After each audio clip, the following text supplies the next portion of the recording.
আগের ক্লাসে তোমাদের আমি একটা কম্পোজিশন টেবিল দেখিয়েছিলাম। এবারে তোমাদের প্রশ্ন হতে পারে, স্যার এই কম্পোজিশন টেবিলটা মাথায় ঢুকছে না। আমি অ্যাকচুয়ালি EABC এরা কীরকম এলিমেন্ট বা শেপটাই বা কী সেসব বলিনি, তো এই জন্য তোমাদের হয়তো একটুখানি মনে হতে পারে যে এটা একটা ফিকটিটিয়াস কাল্পনিক টেবিল। তো আমি আরও কিন্তু এখন আপাতত কাল্পনিক ভাবো, এরপরে আমি তোমাদেরকে এই EABC কীরকম এলিমেন্ট বা তাদের কি হতে পারে, কম্পোজিশনটা কেন এরকম হচ্ছে সেটা বলবো। তো ধরো আমি আর একটা নিচ্ছি, আবার একটা মনে করো নেক্সট এক্সাম্পল আমি জি ওই একই নিলাম। Let G equals to EABC। আর স্টার কম্পোজিশন টেবিলটা বলছি, কম্পোজিশন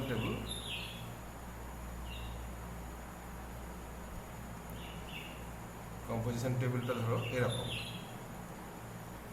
কীরকম?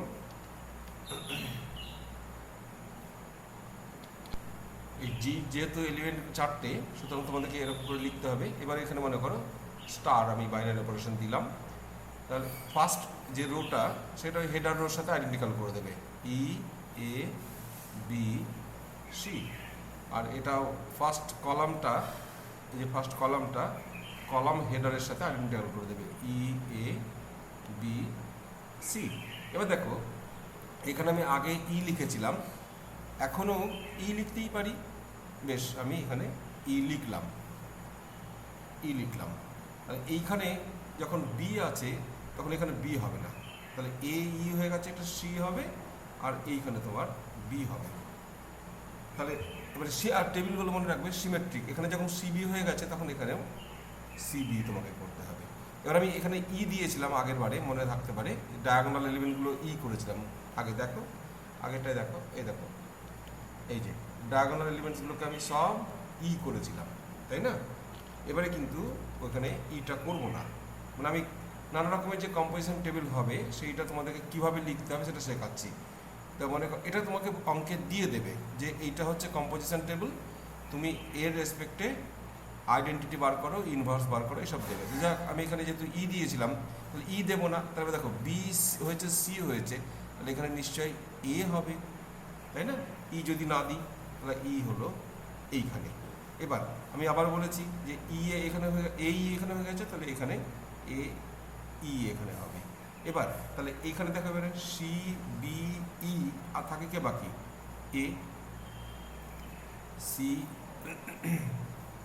তাহলে হয়, এই হলো তোমার আর একটা কম্পোজিশন টেবিল। বুঝতে পেরেছ? এবার এই গ্রুপটার ক্ষেত্রে তোমাকে যদি বলে যে আইডেন্টিটি কি, তো আমি বললাম যে আইডেন্টিটি চেনার নিয়ম হচ্ছে এই কলাম হেডারের সাথে আইডেন্টিক্যাল, কলাম রোয়ের সাথে আইডেন্টিক্যাল, কলাম হেডারের সাথে আইডেন্টিক্যাল যে এলিমেন্টটা, অর্থাৎ এই যে এইটা দেখো উপরের সাথে মিলছে, আর এটাও দেখো বাঁ দিকের সাথে মিলছে, তাহলে এদের যে ইন্টারসেকশন এইটা হচ্ছে তোমার আইডেন্টিটি। তো এইভাবে তুমি আইডেন্টিটি, এই টেবিলটা তোমাকে দিয়ে দেবে, বানাতে হবে না, চিন্তা করো না। তাহলে বলো এখানে আইডেন্টিটি হলো IDENTITY হলো এবারে ইনভার্স কী করে বার করতে বলেছিলাম?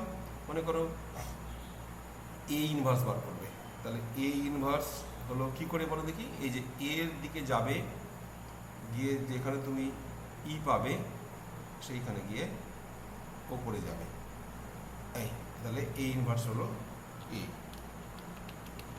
লিখে দিই, তাহলে ইনভার্স হলো আর কি বি ইনভার্স কি করে পাবো? বি সোজা যাও যাও যাও যাও যাও, আইডেন্টিটি ধরো, ধরলে এবারে উপরে যাও, এই যে এটা হচ্ছে সি, তাহলে এটা হলো তোমার বি ইনভার্স হলো সি। তাহলে অবশ্যই তোমার আর ইনভার্স তো হবে, আর মনে রাখবে বি ইনভার্স যদি সি হয় তাহলে সি ইনভার্স বি হবে। বুঝতে পেরেছ? দেখতেই পারো এখানে সি ইনভার্স, এই যে এইখানে যাও, এই দেখো এই উপরে পেলে তুমি বি, তাই না? তো এইভাবে তোমাকে বার করতে হবে। তাহলে এটা গেল আর একটা। এবার আমি আরও একটা কম্পোজিশন টেবিল বানাচ্ছি। বেশ, আর একটা কম্পোজিশন টেবিল বানাচ্ছি। তাহলে মনে রাখবে বেশ, দেখো নেক্সট এক্সাম্পল। তবে বলি তোমাদেরকে এই মানে বানাতে হবে না, এগুলোকে বলা হয় clients 4 group. Clients KLINES, clients 4 group. আর মনে রাখবে এই যে এইটাকে বলে, আগের দিন যেটা করেছিলাম এইটাকে বলে quadratic group. QUADRATI, quadratic group. Quadratic group কেন জানো তো? প্রত্যেকটা এলিমেন্টের অর্ডার 2। আচ্ছা, আমি পরে বলবো কেন এটাকে বলে, পরে বলবো যে কেন এটাকে কোয়াড্রেটিক গ্রুপ বলে। আচ্ছা, এবার তাহলে তুমি এসো নেক্সট আর একটা এক্সাম্পল। ওই জি একই তোমার E, A, B, C, আর কম্পোজিশন টেবিল এরকম করে বানাবে E, A, B, C, E, A, B, C। যদিও তোমাদেরকে এই কম্পোজিশন টেবিলটা বানাতে হবে না, তবু আমি বলছি একবার চেষ্টা করো নিজেরা। তাহলে ওপরটা তো E, A, B, C তো হয়েই গেল, E, A, B, C, পরে এখানে E, A, B, C। এবার দেখো এইখানে ই দিলে কিন্তু তুমি হবে না, দুটো ই দিয়ে করেছি। এবার এখানে বলো, তাহলে এখানে আমি কি দিতে পারি? এখানে তো এ দিতে পারবো না, আর এখানে আমাকে হয় বি অথবা সি দিতে হবে। আমি এখানে বি দিলাম। এবার বি এখানে যখন দিলাম তখন এখানে বিও দেওয়া যাবে না, তাহলে বলো এখানে কি দিতে পারি? দেখো এখানে যখন বি এখানে দিলাম, তাহলে এখানে তুমি ইও দিতে পারো আবার সিও দিতে পারো, কিন্তু ই যদি এখানে দাও তাহলে সি তোমাকে এখানে দিতে বাধ্য হবে, আর সি এর নিচে সি হবে না। কিন্তু একটা রো বা একটা কলামে একবারই এলিমেন্ট থাকবে, তাহলে এটা হলো না, এটা ই নয়, এটা তাহলে সি তোমাকে দিতে হবে, আর এইখানে হলো ই। বুঝতে পেরেছ? আচ্ছা, হয়ে গেল। এবার আমি বলেছি সিমেট্রিক, তাহলে এখানে সিই হলো, তাহলে এখানে তোমার সিই হয়ে গেল। এবার দেখো এখানে বিসি হয়েছে এ অথবা ই হবে, এখানে এ অথবা ই হবে। আমি যদি এ দিই মনে করো, তাহলে এখানে ই দিলে হবে কি করে? এখানে এক কলামে দুবার ই হয়ে যাচ্ছে না, তাহলে এটা হলো না। তাহলে এটা এখানে তোমাকে ই দিতে তুমি বাধ্য। এবারে এখানে এ দাও, তাহলে ই এ হয়ে গেছে, এখানে ই এ। আর এ বলো সিই এ হয়ে গেছে, তাহলে এখানে বি হবে। আচ্ছা, এখানে তোমরা তাহলে এটা হোমওয়ার্ক রইল, এর কি করবে? ইনভার্স বার করবে। Find identity and inverse of each element। একটা কথা বলে রাখি, each element মানে তোমার আইডেন্টিটিরও তো আবার ইনভার্স বার করা উচিত, কিন্তু এটা আমরা জানি যে ওটা আইডেন্টিটি ইনভার্স আইডেন্টিটি হয়। সুতরাং ওটা তুমি ওটা আমি আর লিখিনি ওই জন্য। যাই হোক, এটা করবে। নেক্সট এক্সাম্পল আমরা আসি। নেক্সট এক্সাম্পল দেখো, মনে আছে এই যে আমি এইখানে বি দিয়েছিলাম, এখানে তো সিও দিতে পারি না। এইটাই তো তোমার, এইটাই কিন্তু তোমাকে বলে দেবে তুমি কোন পথে চলবে। এখানটাতেই তোমাকে সিদ্ধান্ত নিতে হবে এই এলিমেন্টটাতে। আমি দুটো ই দিয়ে করেছি, দেখো দুটো ই দিয়ে করেছি। এই যে এলিমেন্টটা এখানে ই দিয়ে করেছি, আর এখানেও ই দিয়ে করেছি। এই দুটো ই দিয়েই হবে, হ্যাঁ, এই যে এইখানে। তাহলে এই দুটো ই যখন হয়ে গেছে, তাহলে আবার আমি এবার তারপরের লাইনটা করেছি বি দিয়ে, তাই আমি এখানে সিও তো দিতে পারতাম, সেই সিটা দিয়েই করবো। এবার এইখানে অপারেশনটা তোমাকে লিখতে হবে। আর তাহলে লাস্ট আমি এক্সাম্পল যেটা, এটাই লাস্ট, চারটেই হয়। তাহলে আর এটা জিও একই গল্প। জি হচ্ছে তোমার ই A B C, R composition টেবিলটা এরকম ই এ বি সি। আবারও বলছি, এই টেবিলগুলো তোমাদের কাল্পনিক মনে হতে পারে, ই এ বি সি, কিন্তু পরে আমরা যখন আরও গ্রুপের সন্ধান করব তখন দেখবো এরকম সব বাস্তবে সম্ভব। যাই হোক, তাহলে এবার প্রথমটা তো যা বলেছি যে ই এ বি সি তুমি হেডার রো এর সাথে মিলিয়ে দেবে, আর ই এ বি সি এটার কলামের সাথে মিলিয়ে দেবে। এইখানে আমি আগে কি দিয়েছিলাম, দেখো বি দিয়েছিলাম, এটাই তো তোমার নির্ধারণ করতে হবে যে কি নেব। এখানে বি নিয়েছিলাম, এবার এখানে তাহলে আমি সি নেব। বেশ, এখানে সি নিলাম, তাহলে এখানে তো বি এর নিচে বি হবে না, তাহলে কি হবে, এখানে নিশ্চয়ই ই হবে। আর তাহলে এ সি ই হলো, এ সি ই হলে এখানে তোমার বি হবে। এবার দেখো সিই বি, এখানেও ই বি হলো। এবার দেখো এখানে কাকে দেব, এখানেও ফিক্সড কেন বলো দেখি, এখানে বিই হয়ে গেছে, তাহলে বাকি রয়েছে কি এ আর সি। এবার তুমি যদি এখানে এ দিয়ে দাও তাহলে সি তোমাকে এখানে দিতে হবে। এবার সি তো এখানে অলরেডি পড়ে গেছে, এই যে, তাহলে এখানে হবে না, তাহলে এটা নিশ্চয়ই তোমাকে সি দিতে হবে। আর এইখানে তোমাকে এ দিতে হবে। এবার যখন তুমি এখানে এ দিয়েছো, এখানেও এ তোমাকে দিতে হবে। তাহলে এবার বলো সি বি এ ই, এখানে ই দিতে বাধ্য তুমি। এখানেও তুমি ওই একই কাজ করবে। কি কাজ করবে, এই যে এইটা যেটা আমি হোমওয়ার্ক দিলাম এখানে,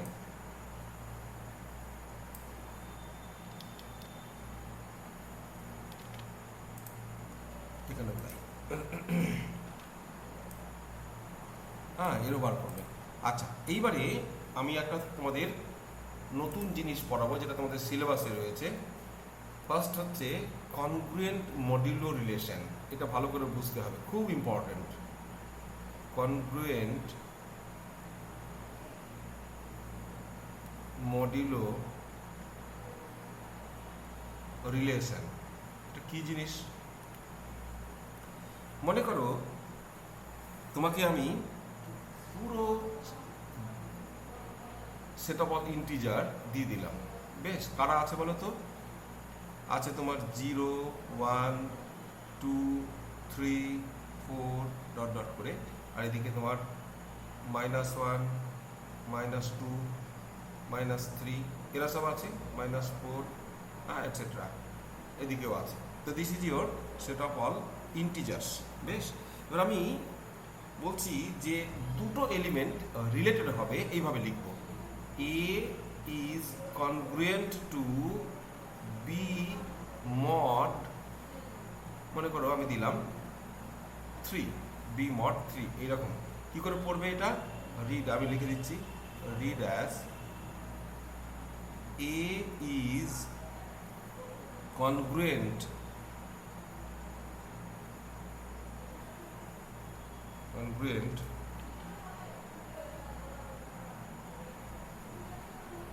to B modulo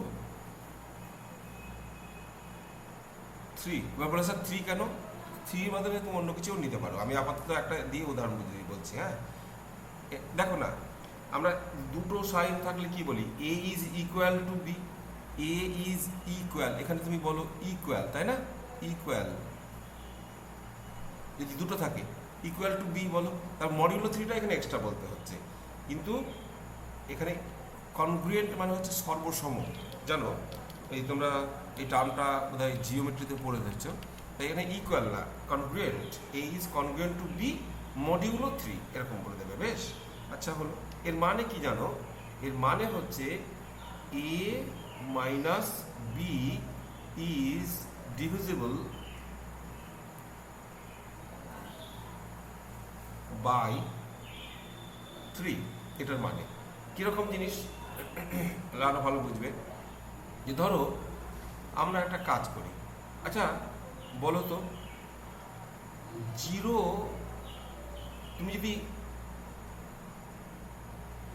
এ নাও, এর মানটা 0 নাও, এর মান 0 নাও, মনে করো এ সমান 0 নিচ্ছে। বেশ, তাহলে বলো 0 মাইনাস কোন সংখ্যাগুলো করলে 3 দ্বারা বিভাজ্য হবে, 0 মাইনাস 0 ফার্স্ট অফ অল, তাহলে হ্যাঁ 0 মাইনাস 0, এটা এখানে লিখছি না, এখানে এখানে এখানে লিখছি, ঠিক আছে, দূরে লিখলাম। তো ধরো 0 মাইনাস 0, তাহলে ফার্স্ট অফ অল 0 মাইনাস 0 কিন্তু 3 দ্বারা বিভাজ্য। আচ্ছা 3ও দেখো, 3 যদি নাও, 3 মাইনাস 0, হ্যাঁ, এখান থেকে এটা যদি মাইনাস করো তাহলে কি হয়, 3 হয়, তাহলে এটাও হলো, 6ও হবে, 9 হবে, 12 হবে, এইভাবে চলবে। এদিকে আর নেগেটিভ দিক দিকে তোমার হবে -3 -6 এটসেট্রা এটসেট্রা। এরা হলো জিরোর ক্লাস, যারা কিনা জিরোর সঙ্গে জিরো থেকে বা জিরো যদি মাইনাস করা হয় তাহলে 3 দিয়ে বিভাজ্য হবে। 3 দিয়ে কেন? এই যে মডিউলো 3 আছে বলে। তবে মনে করো 1-এর ক্লাসে কারা পড়ে? 1-এর ক্লাসে পড়ে, দেখো 1-এর ক্লাসে তো 1 পড়বেই, আমার ক্লাসে আমি পড়বো না, তোমার ক্লাসে তুমি পড়বে। তাছাড়াও তোমার অন্য সঙ্গী সাথী কারা, তাদেরকে আমি খোঁজাবার চেষ্টা করছি। 4 কেন বলো তো? 4 - 1 3 দ্বারা বিভাজ্য। তারপর 4 3 7, তারপরে তোমার 7 3 10 13, এরা সব হলো। তারপর মনে করো এখানে হচ্ছে তোমার -2, কেন বলো তো? দেখো না, -2 - 1, এ তো 3 দ্বারা বিভাজ্য, তো তাই না? বিভাজ্য মানে পূর্ণ সংখ্যা হতে হবে, সেটা পজিটিভ হোক নেগেটিভ হোক তোমার দেখার দরকার নেই। তাহলে -1, তারপরে হলো তোমার -5 -5, কেন বলো তো? -5 - 1 -6 হয়ে যায়, -8 এটসেট্রা। ঠিক আছে? তারপরে এরা হলো 1-এর ক্লাস, 1-এর ক্লাসে এরা থাকে সব। তারপরে তুমি আসো 2-এর ক্লাস, 2-এর ক্লাস, 2-এর ক্লাসে 2 তো থাকবেই, কেন? 2 - 2 হচ্ছে তোমার 0, 0 তো 3 দিয়ে বিভাজ্য। তারপরে থাকবে 5, তারপরে 8 আর 3 11, এরকম করে করে চললো। আর দেখো 2 -1 যদি নিই আমি, তাহলে কি হচ্ছে? -1 -2, তাই না? বা তুমি যদি বলো যে 2 - -1, এটাও বলতে পারো। যদি বি এর মান যদি নাও তুমি, তাহলে হয়ে গেল। তাহলে হচ্ছে এবারে -1, তারপরে -4, তারপরে -7, এইভাবে। এবার তুমি আমাকে দেখো একটা জিনিস, প্রত্যেকটা নাম্বার কিন্তু এসে গেছে, দেখো না, 0 1 2 3 4 5 6 7 8 9 10 11 12 13, এখানে 14 আসবে, হ্যাঁ, এটসেট্রা। তার তেমনি এদিকে তুমি দেখো -6 -5 -4 বা এরকম সব দেখবে নাম্বার চলে এসছে। এবার তুমি যদি বলো যে স্যার আর কি কেউ ক্লাস আছে, তুমি দেখো না, যদি 3-এর ক্লাস বানাতে চাও, 3-এর ক্লাসে কে আসবে? 0 আসবে, 3 আসবে, ওই একের, এই যে, আরে ভাই 0-র ক্লাস তো আমি আগেই বলে দিয়েছি, এই ক্লাসে 3 তো পড়ে, তাহলে এটাই তো 3-এরও ক্লাস। সুতরাং আর কিন্তু কোনো ডিস্টিংক্ট ক্লাস নেই, বুঝেছো? আর কিন্তু কোনো ডিস্টিংক্ট ক্লাস নেই। এইবার 3টে ক্লাস আমরা তৈরি করে ফেললাম, বেশ। তাহলে একটা এবারে নাও, লেট জি ইকুয়ালস টু এইটা, জানো এগুলোকে এরকম দেয়, জানো গো, এই যে ধরো এটাকে তুমি যদি এরকম নোটেশন দাও, 0 টিলডে, এটাও বলে অনেক সময়, 1 টিলডে, মানে ব্র্যাকেট নিয়ে কাজ করতে গেলে অসুবিধা হয় বলে এরকম 2 টিলডে এরকম বলে, বুঝলে? টিলডে TILD টিলডে এরকমও বলে। তাহলে আমি মনে করো এটা নিলাম 0 টিলডে, ঠিক আছে, 1 টিলডে আর 2 টিলডে, এরকম বলবে যে হোয়ার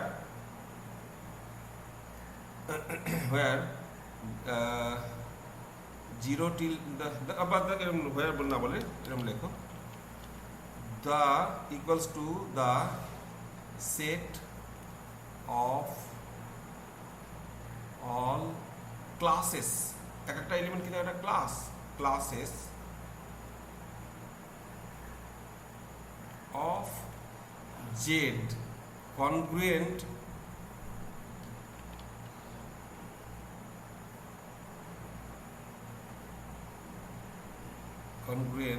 modulo 3,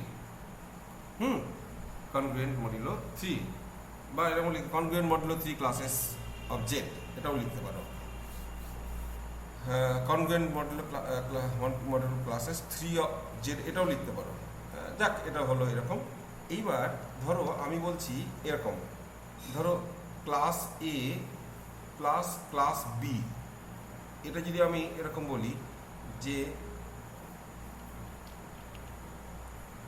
class A plus B, বা তুমি এরকমও দিতে পারো জানো, দ্যাট ইজ এরকম যে class A plus class B equals to class A plus B. হ্যাঁ, এটা তোমাদের কি সুবিধে? ঠিক আছে, তাহলে আমি এরকমই দিয়ে দেবো, এই যে এই ক্লাসগুলোকে এরকম করে। কেন বলো তো? তাহলে হঠাৎ করে স্যার এরকম আপনি এত সহজ জিনিস বলছেন, এটা তো সবাই জানে না। একটু খেয়াল করে দেখো, মনে করো তুমি 0 ক্লাসের সাথে 1 ক্লাস অ্যাড করবে, 0 ক্লাসের সাথে, আচ্ছা তাহলে এই দিচ্ছ, এরকমই দিচ্ছ, 0 ক্লাসের সাথে 1 ক্লাস অ্যাড করবে। ঠিক, কোন একটা এলিমেন্টের সাথে কোন একটা এলিমেন্ট যোগ করো। এর 3 নিলাম 0 ক্লাসের, আর এর মনে করো 1 নিলাম বা 7 নিলাম। তা 7 আর 10, 3 আর সাথে কত হয়? 10 হয়। তাহলে 10টা কোন ক্লাসে আছে বলো তো? এতে দেখো 10টা এই ক্লাসেই আছে, তাহলে ক্লাস 1ই হচ্ছে। বুঝতে পেরেছো? দিচ্ছি। তেমনি মনে করো তুমি নিলে হয়তো যে ক্লাস 1 প্লাস ক্লাস 2, এইভাবে এই নোটেশনে দিতে পারো, আবার ব্র্যাকেটে দিতে পারো। তাহলে 1 আর 2 এ কত হয়? 3 হয়, ক্লাস 3। এবার ক্লাস 3 মানে কত গো? ক্লাস 0 তো, 3 তো এই যে দেখো 3, 0 ক্লাস একই। তাহলে এবার তুমি এলিমেন্ট ধরে ধরে দেখো, এলিমেন্ট ধরে ক্লাস 1-এর একটা এলিমেন্ট নাও, যে কোনো, -2 নিলাম। ক্লাস 2-এর অন্য একটা এলিমেন্ট নাও, 11 নিলাম। -2 অ্যাট র্যান্ডম তুমি নাও, প্লাস 11 কত হয় গো? হয় তোমার 9। 9 কোন ক্লাসে আছে? দেখো ক্লাস 0-তে আছে, তাই তো পেলাম। বুঝতে পেরেছো? সুতরাং আমরা যেটা মনে হচ্ছে যে আরে তো খেলাধুলো হচ্ছে, class A plus class B equals to class of A plus B, তা নয়। আসলে এর ভেতরে একটা অন্য কিছু জিনিস আছে যেটা আমরা দেখতে পাচ্ছি না আপাতত দৃষ্টিতে। যাই হোক, তাহলে এবার আমার তুমি বলো, এখানে যদি আমি এরকম করি যে এটা প্লাস, এরকম জানো, এরকম এই প্লাস দেয় এটাকে, তাহলে 0 1 2, এখানে 0 1 2, এবার বলো 0 প্লাস 0 0, 0 প্লাস 1 1 2, এটা তো একই হবে বলেছি, 1 2। এবার বলো 1 প্লাস 1 2, 1 প্লাস 2 3, 3 মানে 0, 3 দিয়ে ভাগ করে যেটা রিমাইন্ডার পাবে 0। 2 প্লাস 1 3, 3 মানে 0, 3 মানে 0। বুঝতে পারছো? কারণ যা পাবে, দেখো 2 প্লাস 2 4, 4কে তুমি 3 দিয়ে ভাগ করবে, মানে কত হয়? রিমাইন্ডার 1। তাই এটা ক্লাস 1। বুঝতে পেরেছো? এই যে 2 প্লাস 2টা বুঝলে কি বুঝলে না? 2 প্লাস 2 সমান কত হয় গো? 4 হয়। 4 ক্লাস 4 আর ক্লাস, এই 4 সংখ্যাটাকে 3 দিয়ে ভাগ করবে, এই যে 4 সংখ্যাটাকে 3 দিয়ে ভাগ করবে, যেটা রিমাইন্ডার পাবে এই যে এইটা হলো তোমার ওই ক্লাসটা। দেখবে এটা ক্লাস 1। কেন বলো তো? এই যে 2 আর 2 এর ক্লাসে যাও না, এখানে দেখো এর যে কোনো দুটো এলিমেন্ট যোগ করো। মনে করো আমি নিলাম 5 নিলাম আর 8 নিলাম, বেশ 8 5 13, 8 5 13, এমনি যোগ, সাধারণ যোগ করছি। 13 কোন ক্লাসে আছে? এই দেখো 13 ক্লাস 1-এ আছে। তাহলে বুঝতে পারছো যে 2 ক্লাস 2 প্লাস ক্লাস 2 হচ্ছে ক্লাস 1। যাই হোক, তাহলে এইভাবে আমরা করলাম। তেমনি মনে করো আমি যদি এটা নিই, আচ্ছা এবারে তাহলে এইখানে তোমরা করবে তো প্লাসের রেসপেক্টে আইডেন্টিটি নিশ্চয়ই বুঝতে পারছো, আমি করে দিচ্ছি এটা। চলো, এটা আইডেন্টিটি হলো অ্যাডিটিভ আইডেন্টিটি, নিশ্চয় আইডেন্টিটি হলো এইটা, সবাই বোঝাই যাচ্ছে। আর ইনভার্স, মানে অ্যাডিটিভ ইনভার্স বা নেগেটিভও বলে, ইনভার্সই বলো না, কি আছে? ইনভার্স হলো 1 ইনভার্স, এরকম লেখো, 1 ইনভার্স অফ 1, এরকম লেখো। এরকম লেখে জানো, ইনভার্স মানে টু দ্য পাওয়ার -1 নয় কিন্তু, বা ড্যাশও লিখতে পারে। চলো ড্যাশ লেখো, তাহলে ড্যাশ লেখো ইকুয়ালস টু, বলো কী করে পেতে হয়? 1-এর সামনে 0 যাবে, যেখানে আছে তার মাথায় যে আছে সে। বুঝতে পেরেছ? তাহলে 1 ইনভার্স হলো 2। কেন বলো তো? কারণ দেখো 1 আর 2 যোগ করো, দেখো 0 পাবে, তাই না? 1 + 2 = 3, 3 মানে হলো 0। তাহলে এই তো 1 আর 2 মিলে তোমাকে আইডেন্টিটি দিয়ে দিল। তাহলে নিশ্চয় বোঝা যাচ্ছে যে 2 ক্লাসের বার এলো 1, বাস এরকম। এবার আমি আর একটা এক্সাম্পল দিই। মনে করো ওই নেক্সট এক্সাম্পল নিলাম z = ওই একই 0, 1, 2, 3 ডট ডট -1, -2 ডট ডট এরকম চললো। আচ্ছা, আর নিলাম a is congruent to b mod 5। বেশ, একটু বাড়িয়ে দিই। তাহলে বলো এবারে 5 দ্বারা বিভাজ্য হতে হবে। হ্যাঁ, তাহলে 0 ক্লাসে কে কে আছে দেখে নাও। 0 ক্লাসে আছে তোমার 0 নিজে থাকবে 5, কেন 5 - 0 10, 15 এটসেট্রা। -5, -10 এরা সব থাকবে। তারপরে তুমি 1-এর ক্লাসে এসো। 1-এর ক্লাসে হচ্ছে 1 নিজে থাকবে 6, কেন গো 6 - 1 তো 5 দ্বারা বিভাজ্য, তাই না? এই বিভাজ্য 5 দ্বারা হতে হবে। এই দেখো মডিউলো 5 মানে 5 দ্বারা বিভাজ্য হতে হবে, মনে রাখবে। আচ্ছা, তারপরে তোমার 6 আর 5-এ 11, ওই অ্যারিথমেটিক প্রোগ্রেশন, 11 আর 5-এ 16, এরকম করে করে গেল। আমি বলছি কি এইরকম করে তোমরা লিখে নিও তো বাকিগুলো। বেশ, এই ক্লাসগুলো লিখে নেবে। কোন ক্লাসগুলো?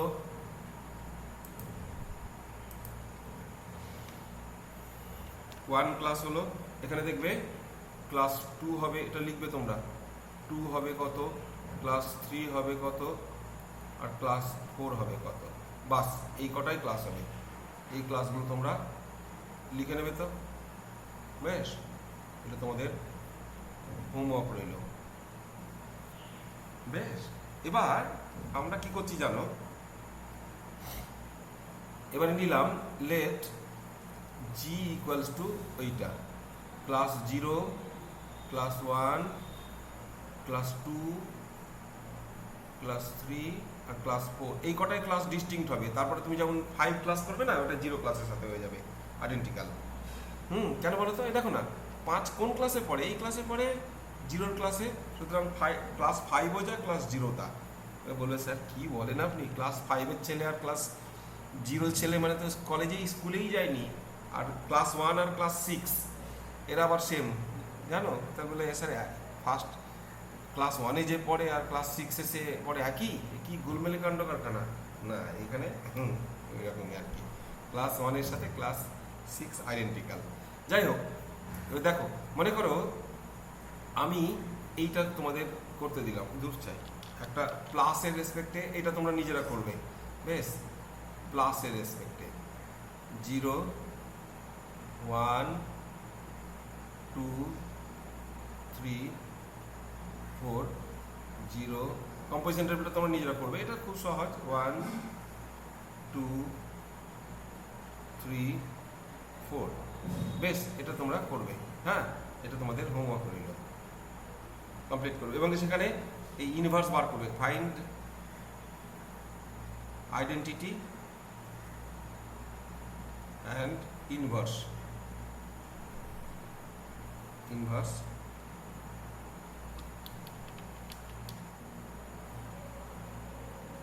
Of each element. ঠিক আছে, ইনভার্স মানে অ্যাডিটিভ ইনভার্স মানে নেগেটিভ অ্যাকচুয়ালি যেটা বলি আমরা, কিন্তু এখানে ইনভার্স বলবো এরকম। ইচ এলিমেন্ট হলো। আমি যেটা করব সেটা হচ্ছে এর নন জিরো এলিমেন্টগুলো নেব। বলে স্যার কেন নন জিরো এলিমেন্ট? মনে রাখবে, তোমাদের সেই মনে আছে নন মাল্টিপ্লিকেটিভ গ্রুপ পেতে গেলে কিন্তু তোমাকে নন জিরো এলিমেন্টই নিতে হবে। আবার ভালো করে শোনো কি বলছি আমি, দাঁড়াও আমি আগের একটা এক্সাম্পল দেখাই, তাহলে বুঝবে। এই যে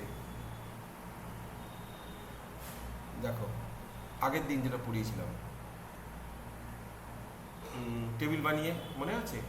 এই দেখো এইখানে কি হচ্ছিল, 0 হ্যাজ নো ইনভার্স। এই যে 0 হ্যাজ নো ইনভার্স, মানে রিয়াল লাইনেও তো, আমি সরি রেশনাল নাম্বারের ক্ষেত্রেও তো তোমার জিরোটা গোলমাল করছিল না, এই যে জিরোটা গোলমাল করছিল, তার ফলে আমরা জিরোটাকে বাদ দিয়ে মাল্টিপ্লিকেটিভ গ্রুপ তৈরি করেছিলাম। হ্যাঁ, কীরকম বিড়ম্বনা দেখো, জিরো অ্যাডিশনের ক্ষেত্রে zero is playing crucial role, তাই না? কি আরো ওই তো আইডেন্টিটি। আবার মাল্টিপ্লিকেটিভের ক্ষেত্রে তুমি জিরোটাকে বাদ দিতে বাধ্য হচ্ছে, নাহলে ওর ইনভার্স নেই। কীরকম বিড়ম্বনা, এই মুশকিল, মহা মুশকিল। যাকে আমরা যা মুশকিল আছে সেই মতো ভাববো। আমি এখানে নন জিরো এলিমেন্টগুলো নিচ্ছি জিরোটা বাদ দিয়ে, তারপরে 2 নিলাম, 3 নিলাম আর 4 নিলাম। বেশ, নন জিরো এলিমেন্ট, হ্যাঁ, মানে নন জিরো ক্লাসেস আর কি, non zero classes, non zero classes modulo 5 of Z. ঠিক আছে, জানো এই সেটটাকে Z5, এই যে জেড, এইটাকে Z5 বলে, এই যে এটাকে Z5 বলে, জেড সাফিক্স 5, আর এইটাকে বলে Z5 থেকে জিরোটা বাদ দিচ্ছ, সেই জন্য এরকম একটা জিরো বাদ, এইটা হলো এইটা, এবং এটাকে Z5 স্টার দিয়ে ডিনোট করা হয়। স্টার মানে জিরোটা বাদ যাচ্ছে, আমরা আর এই কিউ থেকে কিউ স্টার করেছিলাম, মনে আছে সেরকম। আচ্ছা, তাহলে Z5 মানে একদম স্ট্যান্ডার্ড নোটেশন, মনে রাখবে। হ্যাঁ, এই যে Z5 সেটাই মানে হচ্ছে all congruent modulo classes, modulo 5 classes. তারপরে এখানে তাহলে নাও দেখো 1 2 3 4, বলো 1 into 1 কত হয়? একই হয়, এই একদম একটা চোখ বন্ধ করে উপরে হেডারের সাথে মিলিয়ে দেবে। 4 ইন্টু মানে গুণ, কিন্তু একদম যেটা আমরা জানি গুণ, 2 একে 2, 2 দুগুণে 4, এইটা। হ্যাঁ স্যার, কত রকমের গুণ করছেন আপনি। দেখো 2 কে 2 দিয়ে গুণ করলে কত হয় গো? 4 হয়, 4ই থাকলো। আচ্ছা, 2 কে 3 দিয়ে গুণ করলে কত হয়? 6 যদি হয় তাহলে 6 ক্লাস কোন ক্লাস? 6 কে তুমি 5 দিয়ে ভাগ করো, নিয়ে যেটা রিমাইন্ডার থাকবে 1, তাহলে এটা হচ্ছে ক্লাস 1, মনে রাখবে। হ্যাঁ, ভালো করে শোনো, আবারও কি করে করলাম, 2 কে 3 দিয়ে গুণ করছো মানে তুমি এইটা করছো, ইন্টু 3 এইটা করছো, করলে হবে তোমার 6 ক্লাস। কেন বলো তো? এই যে ডেফিনেশন তো এইটা, class A into class B equals to class A B, এইটা। তাহলে এবার 6 ক্লাস তো ডিস্টিংক্ট নয়, 6 ক্লাস 5টা ক্লাস থাকবে 0 থেকে 4 পর্যন্ত। তাহলে 6 ক্লাসটা কার সাথে মিলবে? 1-এর সাথে মিলবে। আমি যে বললাম না, ফার্স্ট ক্লাস 1-এ যে পড়ে সে ক্লাস 6-এ পড়ে। দেখবে, এখানে দেখে নাও, এই দেখো ক্লাস 1 তো আমি বানিয়েছি, দেখো না, এই দেখো, এই যে তাই না? সুতরাং ক্লাস 1 আর ক্লাস 6 তুমি 6 বানাবে না, ক্লাস 6 বানাতে যাবে, দেখবে এই ক্লাসটাই হবে, ক্লাস 1ই হবে। সুতরাং এইভাবে যেটা বলছি ফর্মুলা, যেভাবে ক্যালকুলেশনে সেটা করে নাও। এ বলো 2 কে যদি 3 দিয়ে গুণ করো তো আবার 6, ওই তো হয়ে গেল ওটা। আচ্ছা, 4 দুগুণে 8, 8 মানে কত গো? 8 কে 5 দিয়ে ভাগ করো 3, তাহলে এটা ক্লাস 3 হলো। তারপর বলো 3, মনে রাখবে 4 1 3 হয়েছে তো, তাহলে এখানে 1 হবে, এখানে 3 হবে। বেশ, তারপরে এখানে 3 3 9, 9 মানে 9 মানে কত বলো তো? 5 দিয়ে ভাগ করো 4, 3 4 12, 12 মানে 5 দিয়ে ভাগ করো 2 রিমাইন্ডার থাকে, রিমাইন্ডার মানে ভাগ শেষ যেটা থাকে। তারপরে 4 3 12, এখানে এই যে 2 হয়েছে, এখানে 2ও হবে। এ বলো এখানে কি হবে? 4 4 16 মানে কত বলো তো? ক্লাস 1। এবার আমায় বলো, দেখো 1 হচ্ছে আইডেন্টিটি, প্রথমে আইডেন্টিটি, লাস্টে আইডেন্টিটি, এর মাঝের দুটো সেম। আবার ভালো করে শোনো, প্রথমে আইডেন্টিটি, লাস্টে আইডেন্টিটি, আর মাঝের দুটো সেম। কোন গ্রুপে ছিল দেখো তো? Clients 4 group. এই প্রথমে আইডেন্টিটি, লাস্টে আইডেন্টিটি, এই দেখো মাঝের দুটো সেম, বুঝতে পেরেছো? এই যে প্রথমে আইডেন্টিটি, লাস্টে আইডেন্টিটি, মাঝের দুটো সেম। তাহলে this is the group which we already defined in this composition table. তার বুঝতে পারছে তো? এবার তখন বলছিল যে স্যার কি ই এ বি কী করে করছেন আপনি, বুঝতেই পারছি না। এখন বোঝো, এবারে তো বুঝলে কি না? তাহলে এই গ্রুপটা আমরা অলরেডি ডিসকাস করেছি, ঠিক আছে? তাহলে তোমরা এখানে একই find identity and inverse of each element করে ফেলবে। তাহলে এই হলো তোমাদের। আচ্ছা, আজ এই পর্যন্তই থাক।